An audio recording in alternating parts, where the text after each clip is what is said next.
যুদ্ধবিধ্বস্ত গাজায় প্রাণের ঝুঁকি নিয়ে যারা বিভিন্ন সরকারি দায়িত্ব পালন করছে তাদের বেতন বন্ধ করেনি হামাস। প্রায় 2 বছরে 30,000 কর্মীকে $70 লাখ সরবরাহ করেছে তারা। বিভিন্ন কৌশলে কর্মীদের কাছে পৌঁছানো হচ্ছে অর্থ। সংবাদ মাধ্যম বিবিসির এক অনুসন্ধানে উঠে এসেছে এই তথ্য। ইসরায়েলি আগ্রাসনে আর্থিক কাঠামো পুরোপুরি ধ্বংস হয়ে গেলেও কিভাবে এই অর্থ সংগ্রহ করছে হামাস সে বিষয়ে অবশ্য সুস্পষ্ট কোনো তথ্য পায়নি BBC. Insect repellent master batch যুক্ত আরএফএল ওয়াট্রো কাপড় যত্নে রাখার নাম্বার 1 সলিউশন। গাজা জুড়ে কান পাতলেই শোনা যায় বুলেট বোমার শব্দ, দৃষ্টিসীমায় শুধুই ধ্বংসস্তূপ, মৃত্যুর মিছিল আর মানুষের হাজারি। এর মধ্যেও নিরলস কাজ করে যাচ্ছেন স্বাস্থ্যকর্মী সহ অন্তত 30,000 সরকারি কর্মী।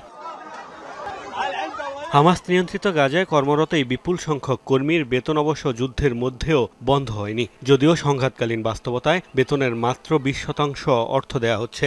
মাসের পরিবর্তে 10 সপ্তাহ পরপর পাঠানো হয় অর্থ।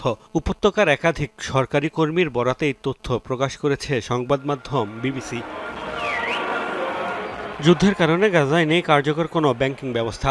হাজার হাজার নেতাকর্মী হারানোর পাশাপাশি তেল আবিবের আগ্রাসনে ধ্বংস হয়ে গেছে হামাসের আর্থিক ও প্রশাসনিক কাঠামো। এরপরও কিভাবে সরকারি চাকরিজীবীদের কাছে অর্থ পৌঁছাচ্ছে হামাস? বিবিসির প্রতিবেদন বলছে বেশ কৌশলী পন্থায় বিতরণ করা হয় বেতনের অর্থ।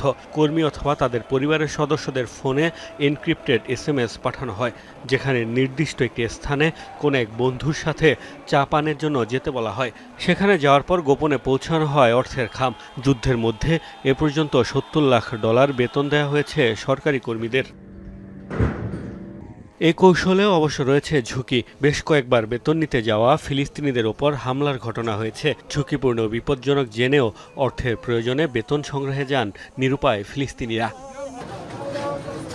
বেতনের এই অর্থ কোথায় পায় হামাস সুস্পষ্ট তথ্য পায়নি বিবিসি। তবে ফিলিস্তিনি সংগঠনটির শীর্ষ এক নেতা জানিয়েছেন 7 অক্টোবরে হামলার প্রস্তুতি হিসেবে আগেই গাজার টানেলে $700 মিলিয়ন ও লাখ লাখ শেকেল অর্থ জমিয়ে রেখেছিল তারা। প্রতিবেদনে বলা হয়েছে পাশাপাশি কাতার ও মিশরের মুসলিম ব্রাদারহুড থেকেও হামাস পায় বিপুল সহায়তা। গাজার বিভিন্ন পণ্য থেকে বাড়তি করও আদায় করে তারা। মোস্তফা মাহমুদ, যমুনা নিউজ।